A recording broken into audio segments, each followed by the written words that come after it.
we're good to go, and we are online. Yay. So I have the true honor. So Briana is one of my friends from the Talent Brand Alliance, and we met one day when it was about where do you want to take your career steps next? Where do we have, some mentors, mentees? And I got this awesome DM, and since then I have just locked this woman into my heart. So moving from talent branding into L&D, she's going to take us through giving a couple of insights around how to understand that company you're going into. Yes. Oh my goodness. Thank you for the warm introduction, Liz, and welcome everybody. What's up? And good morning, good afternoon, good evening, all of those things. I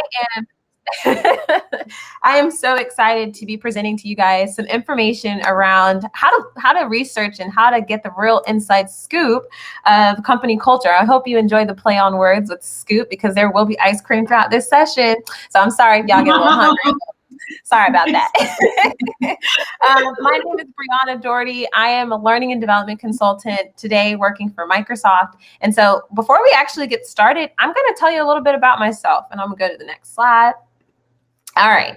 So I'm born and raised in Atlanta, Georgia. So on the East Coast, right now the weather is a little, cold, and then some days it's a little warm. If any of y'all have heard about the Georgia weather, it can be a little loosey-goosey. So holding it down here in Atlanta. Got my start really in marketing and communications, and right after college, got my start in marketing and communications working for Cox Enterprises, a great company. But I really got to work in tandem with the HR department as their communications lead.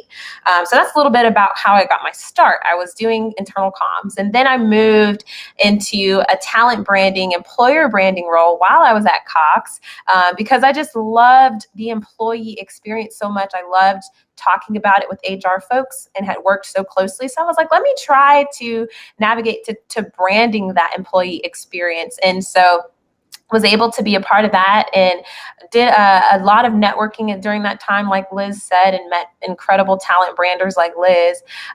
But during that time, you guys, I got this personal passion for, if we're trying to brand companies to get folks to join and to recruit them, who's telling that story of how to brand yourself, personal branding, how to tell your own career story. And so I did a little side hustle where I started resumesbybriana.com, where I help people with their resumes and LinkedIn profiles to really personal brand themselves. So I kind of raised my hand and did that stuff off to the side and loved it. And I was doing workshops and training and coaching people. And I'm like, maybe this is a sign that I should move into HR, full time from doing marketing and branding. And so I took a leap of faith and started applying for positions.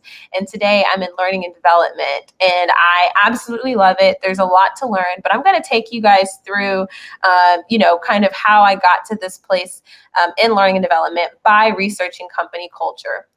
And then the last thing on here is, outside of work, I love going to the movies and absolutely enjoy candy, M&Ms. All right, so doing your research is the first step in trying to get the inside scoop of a company culture. And so let me kind of walk you through some areas that I think are really paramount and important to thinking about before you even join a company, making that decision, okay? All right, so in your job search. The first thing that I have done and that I would encourage you to do is you got to know where you're going before you get to that destination. You want to have an idea of what is important to you. So before you even start applying for positions or looking at companies, write down a list of the values that you're looking for in an organization that are important to you. So if you want to go somewhere that will help you learn and will help you get maybe certifications or those different types of things. Jot that down in your personal list so you have an idea of how you'll match with other companies in your job search. If you are the type where it's very important to you to wear many hats, several hats, maybe you're entrepreneurial minded, you're probably going to look for a company that's fast paced and that allows you to pick up a lot of different things. And sometimes job descriptions will have information around their culture being fast paced. And so those types of things will align with you. So have that list of your personal affirmations and things that you look for in a company. And then when you start the job search, you want to be able to look for those keywords in that job description, but also expand yourself, right? So in a time of COVID, right, where a lot of people are working from home, some of the things that companies and employers are putting out is that they're being flexible with working from home and just even with their hours, right? Maybe a traditional 9 to 5 isn't helpful because you're at home with kids, and there are companies now that are being way more flexible with working hours. And so you can look for that in your search results by expanding yourself to not just tailor it to, I'll only work from Atlanta because I live from Atlanta, but but you can really work from anywhere if you're in the comfort of your home. So expand your search results to be location agnostic. That's something that's really worked well for me. Before I even got to Microsoft, I had kind of pigeonholed myself to say, I'll only look for companies in Atlanta because I don't want to leave. And sure enough, I was able to have a mentor that said, why don't you think about companies that are outside, that have, headquarters outside of Atlanta, because they may be open to flexible working, especially during the times that we are. So long story short, that's what I was able to do. And I was able to land a position where I can work from home with a global company. All right. So the next part of the job search goes into research. And so I want to kind of show you guys some things that I think are paramount in your job search and doing research. Visiting the careers website and social media pages of the company that you're interested in. This tells you a lot about a company culture. If you go to their company website, some things that you might be looking for is the mission statement, the values of the organization. How about looking for what their stance is on diversity and inclusion? Does it align with what your values are with diversity and inclusion? Take a look at their company website to find out about if they're an innovative company. What are their next, latest, and greatest products that maybe they've been producing, to figure out if it's a culture where they like new ideas, or if it's a culture that's like, we're going to do it how we always have been. So those are areas where you can find more information about the company. Social media, for sure. Checking out their Instagram, LinkedIn, their company profile on there. Taking a look at that to see how folks are engaging with the content that they're posting. Does it look fun? Does it tell the story? Does it show the culture that you're interested in? Sometimes there's employees' testimonials that are on social media that tell firsthand what their experience has been like. So those are some areas that you can think about in your research and preparing for an interview, for example, of what to look for. News articles, recent acquisitions. Okay, y'all. So you can go on Google, you can look at press releases. That will tell you a lot about a company culture as well. So for example, I remember I was interviewing for a company that was recently acquired by a global company.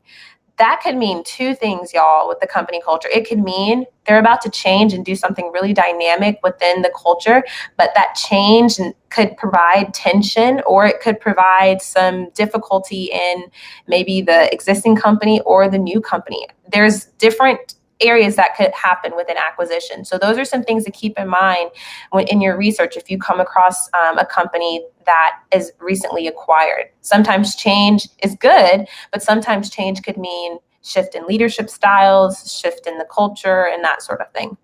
Financials and revenue. So y'all might think I'm crazy, but I take time to research, is this company making money? Dollar bill, y'all. Listen, COVID has been an eye-opener of the companies that are on, I hate to say it, but the companies that are going to sustain themselves during pandemics. Obviously, we don't pray to God that this doesn't happen again and that we all get to a place where we are not in a pandemic anymore. But that revenue statement, if you guys just go on Google and type in the name of the company and just put in revenue. So let's say you're looking up Amazon, type in Amazon revenue. You can that can be an indicator of success. Not always, but I think it's a good indicator of how a company is performing year over year. And then the last one that I want to call out here is employer review sites. So I'm going to go to my next slide. So employer review sites like Glassdoor and Indeed, Fairy Godboss, these are all sites that you can visit as a job seeker to find out more about the company culture, because existing employees have left reviews about the company that they worked for. And then I want to encourage you to, again, going back to expanding your job search, you don't always have to, apply for those major, mega big companies, like the Googles and the Apples and Amazons. Oftentimes, a lot of companies, maybe where you're not certain, that have a interesting and a great culture for you, don't necessarily always have to be the big, huge companies. Sometimes, if you look at the reviews of I'm not calling anyone out here, but if you look at the reviews of major companies like Amazon and stuff, sometimes their cultures are fast-paced, not good working hours and work schedules, just different various reviews of people on Glassdoor. And so I always encourage you that when you're getting ready for an interview, take time to look at those sites. That way it'll tell you an idea about what the culture is like. And I have some statistics up here for you guys, like 70% of people who look at reviews before they make a career decision. So that just goes to show you that you're not alone, that a lot of people want to hear it from the horse's mouth, per se. And then the next one is just, folks who take time to research the truth or research what other folks are saying. It really helps. It really helps to know that sometimes not all the reviews that are on there are going to be consistent to what's truth. So I will say that balance your time reading some of those 5-star reviews that are like, okay, this is what it looks like when it's good, and balance your time reading some of those low-rated scores, because not all reviews that are left are created equal, per se. Some people may get on there and bash a company just because of how they felt. And then some others may be stretching the truth a little bit. So I do want to put that out there as a caveat. And then the last thing on here is that I would just use some context clues around, how the department that you're reading about for the review, to see if that's going to mirror the department that you might be working for. So let's say, it has information around the team and around the management style. You might be able to tell whether that's in the department that you're joining, HR, or what department you might be joining. It might help indicate that.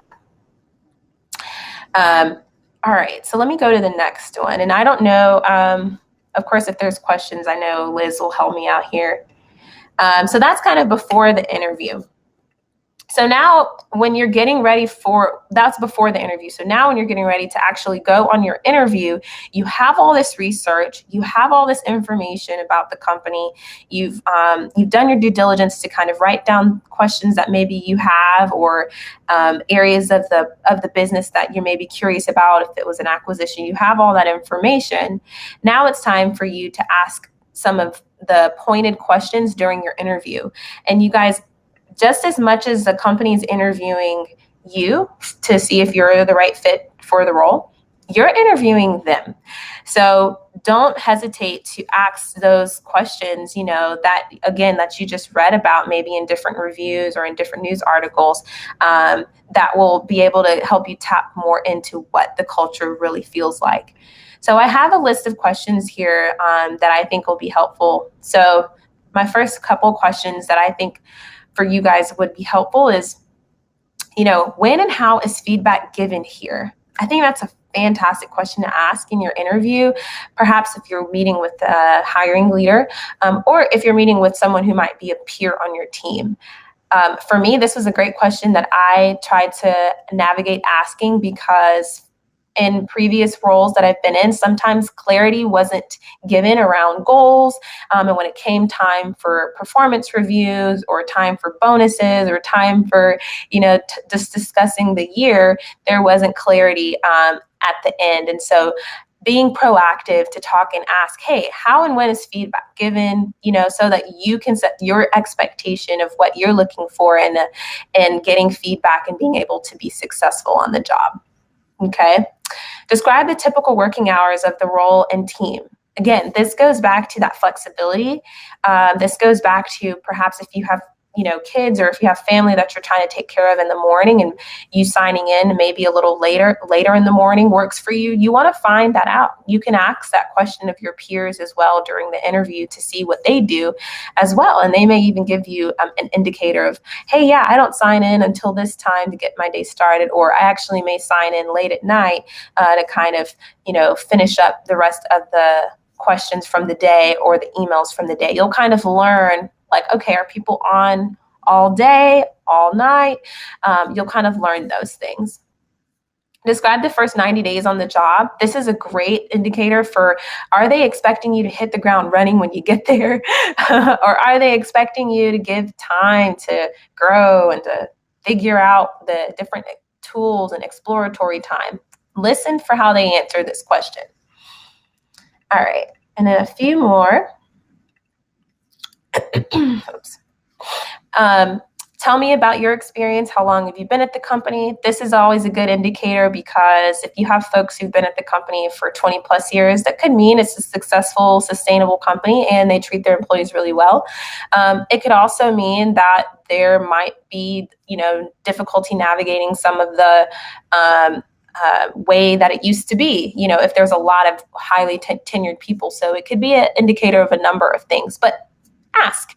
If you have a lot of people who are, I've only been here 6 months, I've only been here 8 months, that could mean they recently had an org change or org shift, or they just hired new people. So dig further and don't be afraid to ask clarifying questions. And then describing your career growth, or how is it on the job success measured? These are good questions, because you can get an indicator into your career path when you get on the job. And then, what is your favorite team or department tradition? This is very helpful, because making connections, networking on the job, wanting to know, do they have, little holiday mixers or what have you, can help indicate what that type of culture is. I hope this is helpful. All right. So the last thing is, when you're preparing, so you've had the interview, now you want to take everything that you learned from your interview, from your hiring manager, kind of what they shared with you, and now you want to take time to tap into your network. So what does this look like? Well, what I always say is, after you've had that interview, if you feel like this could be the job for you, or you're feeling excited, you're feeling good about it, and you're hopeful to maybe get a call back, now's the time to tap into your network to see who's connected with who. So you probably have already done this, but during your interview, get the names of the folks you're interviewing with and connect with them on LinkedIn. And then see who they're connected to, because it's such a small world. They could be connected to a friend of yours that you went to college with, or maybe that you used to work with. And so that would be a great indicator, especially if they're connected to a connection of yours, for you to tap and ask questions like, hey, what was it like working with Brad at such and such company? And this is also where you want to make sure you have your resume ready, so that you can, share it as far as people asking for it, or helping you get to where you want to be. Next, I have personal branding on here as being very important. Before the interview, during the interview, and even after the interviews you want to make sure that your profile and your resume is up to date. Your profile on LinkedIn and your resume is up to date with showing what your transferable skills are, especially if you're pivoting into, a learning and development role, for example. This is very, very important. That way people can connect the dots of like, hey, I know of, an opportunity, or I know about this company who's actually looking for, a L&D consultant or what have you. So make sure that your stuff is up to date and it tells the story of what you're looking for, and have keywords throughout your LinkedIn and throughout your resume to talk about your transferable skills. And then the last thing that I have on here is your L&D Cares community. So every single person you connect with, throughout this summit, all week, that is really a jumping point for continuing to surround yourself with the like-minded people and surrounding yourself with people who are experts in the field. And so continue to network even afterwards, so that you can continue to grow and land that role that you are most excited about. Connect with me. I would love that, even after the fact, to stay up to date on kind of what the trends are and what's happening across this space. It's such a small world, you guys, and there's so much opportunity to, really land the position you want in a company that you would love, love, love to be with. And so that's all that I have for you. I wanted to leave time at the end. We have about four minutes left, but here's how you can connect with me as well. But do you guys have any questions?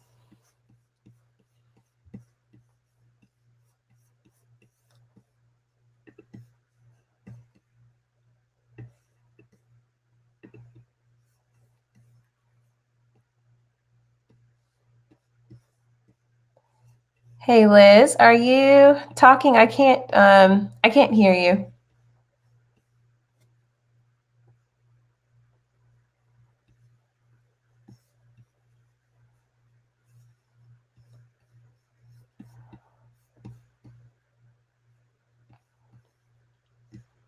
Oh, thank you. Okay, looks like I can read the feed. Let me see. Looks like Liz left. Oh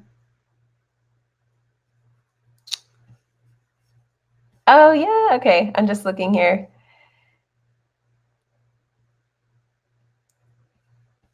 Oh, okay. This is great. Sorry, I'm trying to go through you all's questions here. Can you explain what you mean misconstrued? Can you hear me now? Okay. Hey Liz. Yeah, we can hear you. All right. I was like trying to comb through. There's a lot of comments. I love it. So one of the questions, well, hello, love. Awesomely done, as always. So one of the questions was, really like the 90 days clarification check-in. And then the comment was so cute. It's like, how do you make sure that they don't expect miracles? Oh my gosh. Yeah. And by asking that question, it really helps them to think about, wait, what is my expectation? Because sometimes the hiring manager hadn't thought that out yet. And so, it's a great way to kind of nail down, what they would expect on the job. But also it's an opportunity for you, especially if they don't have an answer, for you to say what your expectations are first 90 days on the job, for you to say, hey, I expect to, come in and be able to have time to learn. And you can set it off. You can set your expectation off the bat. Yeah, that's brilliant. And it's that piece of being proactive, really saddles you up differently. What are a few top tips to brand yourself? A few top tips to brand yourself. So it kind of starts back with that, creating a list of, the things that you're really, really good at doing, that you're naturally good at doing. So if you're not sure, ask your coworkers, ask your family and friends, what are some of those things that you are what are your natural superpowers that you do really, really well? And I think once you lean into that about what other people say about you, or what other people have identified, or your strengths, that is where you can begin to build your brand. You may find out that, hey, you give really good advice. I think you would be a great, mentor to people, or counselor to people. That is one word of itself, that you're a counselor. in some way. And so you can continue to build upon that brand of being, a consultant, of being, someone who tries to understand people's needs. So that's an example, by asking other people what they see and identify in yourself, and then using those as keywords that you can pull out in your resume or in your personal LinkedIn profiles, for example. Mm-hmm. Perfect. And then the last one is, of course, near and dear to my heart. How'd you find a mentor? How did I find a mentor? Gosh, I am definitely a connector. So I'm not afraid to just ping people, kind of like what I did with Liz. I'm like, girl, you look really, really inspiring and your story is helpful. And I compliment people, but I also try to add value as well. So like, not just, Liz, give me all of your tools and all the insight you have, but how can I also provide value to them? So I would say I find mentors by taking a leap of faith and just reaching out, and from there, finding a way to add value to them as well. Yeah, I couldn't agree more. And I think that is that, again, it's going back to being proactive. Is most people want to help and they want to connect. So just, understanding, how do we make a connection, and that it's not that transaction of how can you help me get this job, but how can I explore? And, like you said, making some compliments. I mean, good Lord, those always come good, even though I can't give you chocolate chip cookies over to Atlanta. One day. All right. Well, thanks everyone. The other thing is, says introverts find it difficult to find mentors. And I say, we're all part of a spectrum, and it's really about, do you find someone where you have some sort of affinity with? And so finding that connection, having those conversations, yes, it is going outside of the comfort zone, but oftentimes it's finding that person where you feel like, okay, this is someone I can learn and grow from. Absolutely. I agree with that 100%. Yeah. Awesome. Well, everyone knows you who and loves you. And so connect up with Briana. She's awesome. You guys can connect up either directly per DM here on AirMeet, or of course here LinkedIn, and we will be seeing each other at the tables, and we're going to wrap up this session and send you off to the next one. So thanks everyone. Thanks, Briana. Thank you guys. Thanks, Liz. Bye y'all. Bye.